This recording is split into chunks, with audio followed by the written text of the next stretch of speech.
সালের ৮ জানুয়ারি নাগরিকত্ব সংশোধনী আইনের বিরোধিতায় আন্দোলন করতে গিয়ে আক্রান্ত হয়েছিলেন বহু ছাত্রছাত্রী। এর প্রতিবাদে বুধবার খুমলুঙে কালো দিবস পালন করল তীব্রামথার ছাত্র সংগঠন টিএসএফ। 2019 সালের ৮ জানুয়ারি খুমলুং মাধববাড়িতে নাগরিকত্ব সংশোধনী আইনের বিরোধিতায় বন্ধের ডাক দিয়েছিল টিএসএফ। বন্ধের সমর্থনে বিক্ষোভ প্রদর্শনকালে পুলিশের গুলির আঘাতে গুরুতর আহত হয়েছিল টিএসএফ এর 6 জন ছাত্র।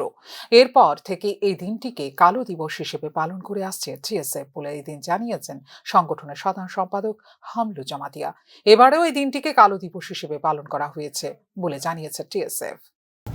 2019 नॉन कांग्रेस नॉन लेफ्टिस्ट कताल का शक्ति पर हास्य सरकार फेमने ताबुक बो सरकार न जत छिउ मो सरकारनि 11 मास 11 मान्थ छात्र रंगनि आंदोलन सह्य खाइलिया बंगनि साकाओ गुली खाइयै 8 जना चिनि तिप्रासा स्टूडेंट जे कैडार इंजुर्ड खालाइका भाग्य काहाम बर बाची फाइका अपनो प्रतिबाद खाइयै जस्टिस सानै since 2019 ni simino abo black day observe kaitung